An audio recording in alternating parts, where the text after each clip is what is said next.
Hi, today we will learn about finding complex conjugates of complex numbers. So what is the definition of complex conjugates? The complex conjugate of any complex number a plus bi is the complex number a minus bi. I want you to pay attention to three parts of this concept. One is complex conjugates. What is the name of this concept? The name of this concept is complex conjugate. And second thing, I want you to pay attention over here and over here. So now this says a plus bi and this says a minus bi. So the complex conjugate of any complex number a plus bi is what? It is the complex number a minus bi. So only thing, if you are paying attention, is I want you to pay attention to this minus sign over here, and I want you to pay attention to this plus sign. So only these signs are changed. So let's take an example. I have something 2 plus 3i.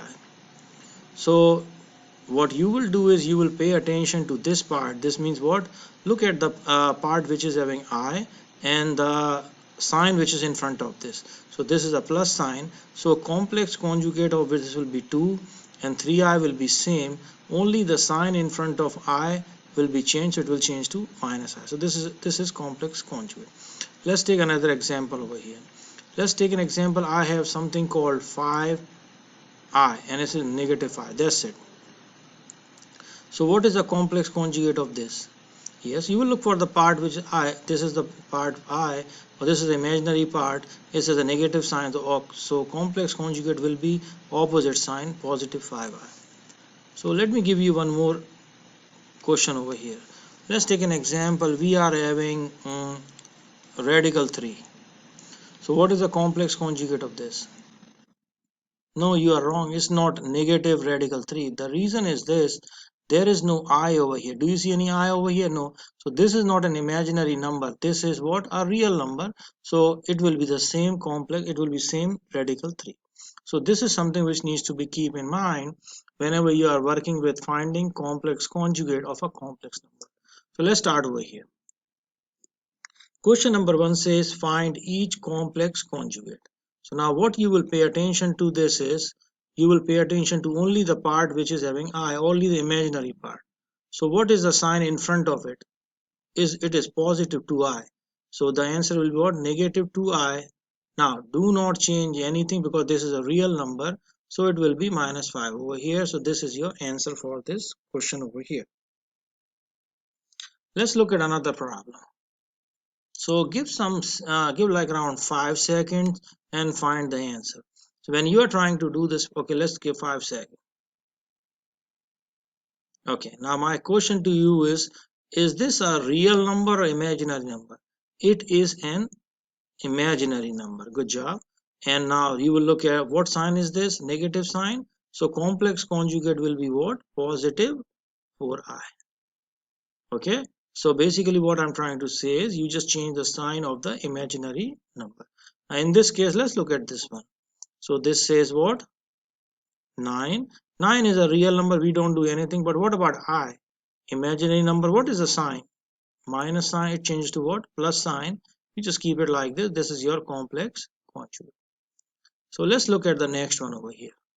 Think and give the answer. Okay, good. So what happens is this is your negative I. The reason is this because we are only changing the sign of the imaginary number. There is positive I, it looking like this, but you will not do anything with the real part. This is your answer over here. Let's practice some more questions.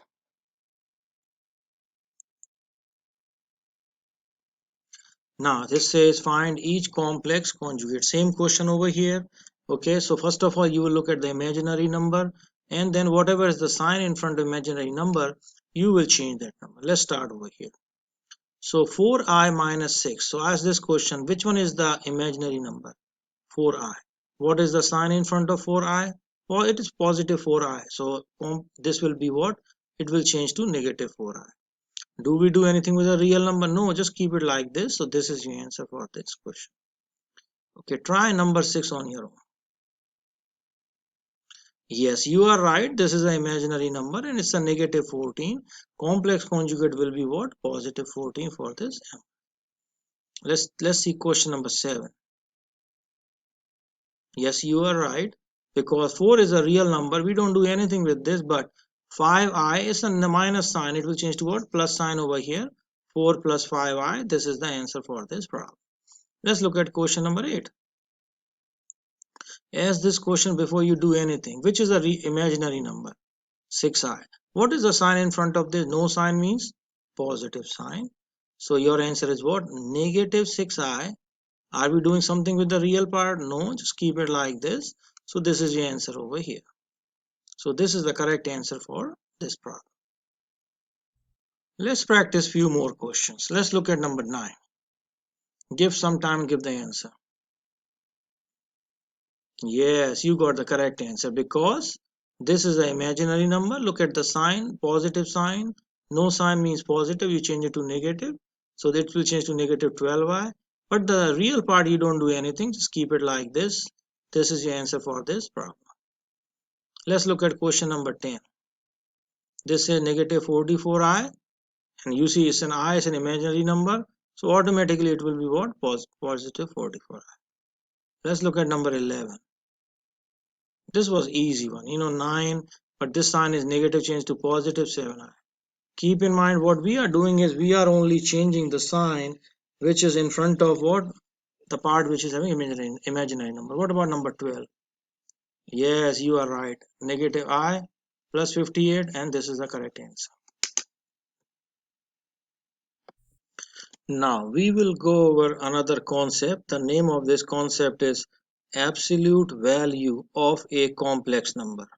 Do keep in mind, I have seen when students they are working on with two concepts. One is the complex conjugate and another one is absolute value. They usually get confused between both of them. So do keep in mind, don't be confused by this. So what is an absolute value of complex number?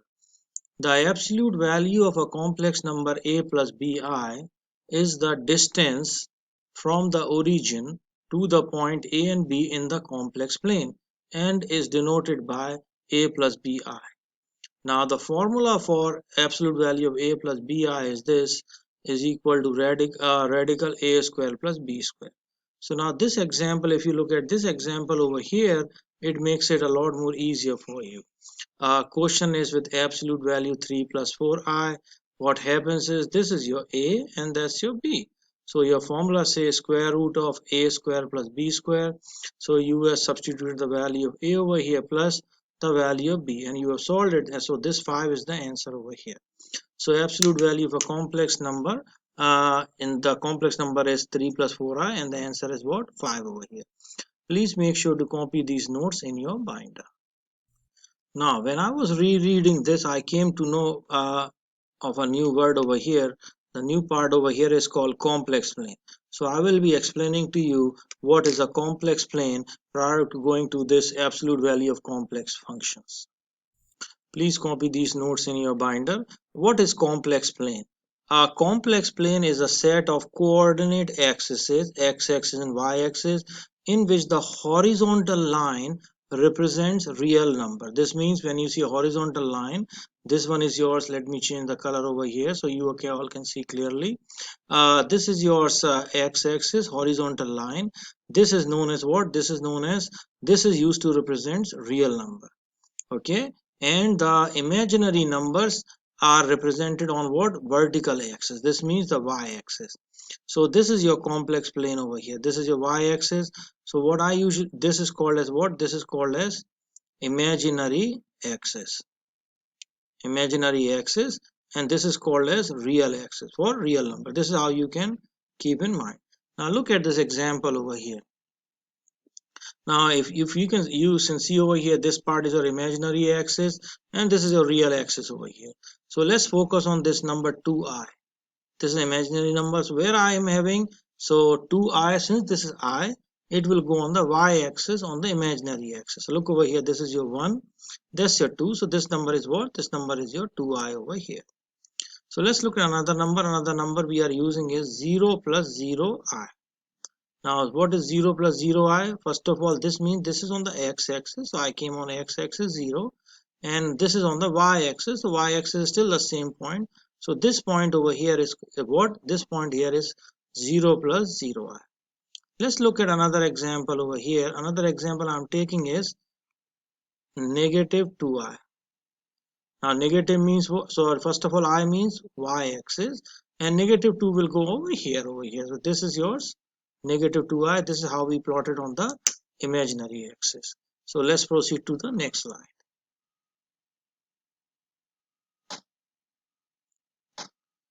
Now the question over here says graph each complex number.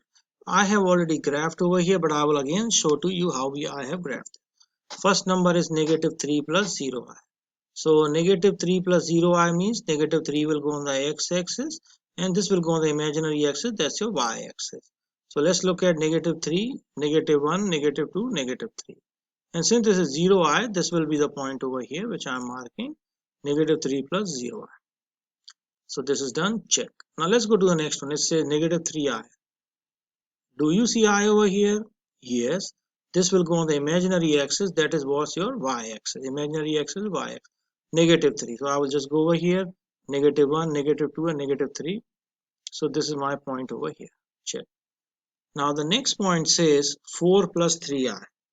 So this means this 4 will go on the x-axis since it's a real number, and 3i, it is an imaginary number. It goes on where? It goes on the y-axis. So let's start with 4. So 1, 0, 1, 2, 3, 4.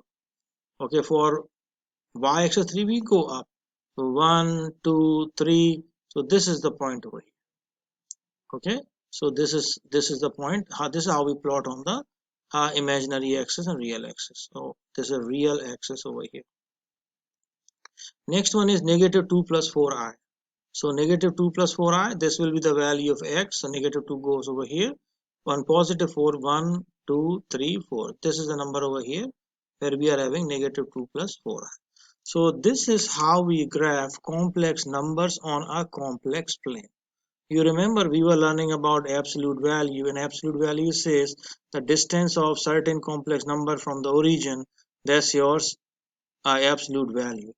Okay, so let me bring that part again over here, and then you will, here you go. It says the absolute value of a complex number a plus bi is the distance from the origin to the point ab in the complex plane. So when you come back over here, and if you want to find the absolute value, what happens over here is, let me change the color over here. First of all, this is the origin. So distance from here to this point over here, this is your absolute value. Okay, how you can find this? One more way over here is you can use Pythagorean theorem also for this. Okay, so this is your 4, and how much is this? 3. So, and this will be yours what? Hypotenuse over here. So a square plus b square equal to c square, where c is the hypotenuse. If I will do it, it will look like this to me, 3 square plus 4 square. So it will be radical 25, which will give me what? 5y. So this is so this definition over here, it comes into existence over here. How we find the absolute value of a complex number? It is the distance from the origin to the point a b in the complex plane, and is denoted by absolute value symbols a plus b. Alright, so and this is the formula over here. Absolute value of a plus bi is equal to square root of a square plus b square. So let's proceed. I have tried to give you the definition and explanation again over here. What I have done, I have given the definition in words, and then I have explained to you in algebra how we find the absolute value of a complex number, and I have given you example also, which I just now demonstrated to you on the previous slide. Now do keep in mind the difference between absolute value and conjugate. Both are two different terms, two different ways of finding or solving. Okay, conjugate of a complex number or complex conjugate. So do keep in mind when you are working with both of these concepts. So let's work over here. Find each absolute value, and we have been given in the form of this. So absolute value is what? This will be yours a. Now since there is no coefficient, we just assume this is 1 over here. So that's your b. So what is the formula for absolute value? A square plus b square. So what I will do is I will write the values. Never ever like this, because it's a negative 9, you have to use a parenthesis. Always remember this, do not make mistakes. After this, what you can do is you can use your calculator to solve this. This will give you 81 and this is your 1, and your answer is radical 82. Now let's look at another problem. Do you see a real number, imaginary number? Whenever you do not see imaginary numbers, you can also rewrite it like this. What is 0 times I? It's just 0. Okay. So what happens over here is you will use the formula, same formula, a square plus b square. Now, what is the value of a over here? Value of a over here is 6. This is your value of a and this is your value of b. So it will be 6 square plus 0 square. Now do keep in mind 0 square means nothing.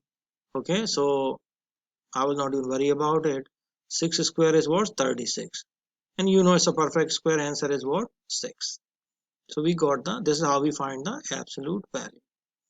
Now let's look at this problem over here. Do you see, you just see an imaginary number, no real number. So I can also rewrite it like this. Alright, okay. Now after this what happens is I will use my formula. It will be 0 square plus, it always comes, but this is your negative 4 whole square. Okay, so my answer is what? 0 plus 16, which will give me radical 16, which is my 4 over here. Please make sure to copy each and every question along with the solution in your notes. Now, the question again says find the absolute value, because we have been given absolute value symbols over here. Now, do you all know about the value of I square? That's your negative 1, because I already gave you earlier. Okay, and the value of I is what? Square root of negative 1. I will solve this question by a different method. Okay, this is your A, and this is some of you might be thinking why I am ignoring I. So let's take an example. I'm just taking B also in this time.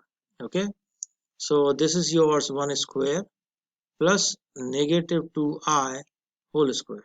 All right, so let's do something over here. All right, so what happens after this is your 1 square is 1 plus, when you do it will be 4I square. All right, this is your 4I square. Okay, so what we can do is this will be your negative 1. That will not help us because it should be a negative sign over here. I think I'm missing something over here. I will not do this part. I will just keep the original way as I was doing. Okay, but I will find out and I will come back and I will explain to you again this part. Let's go with this only B.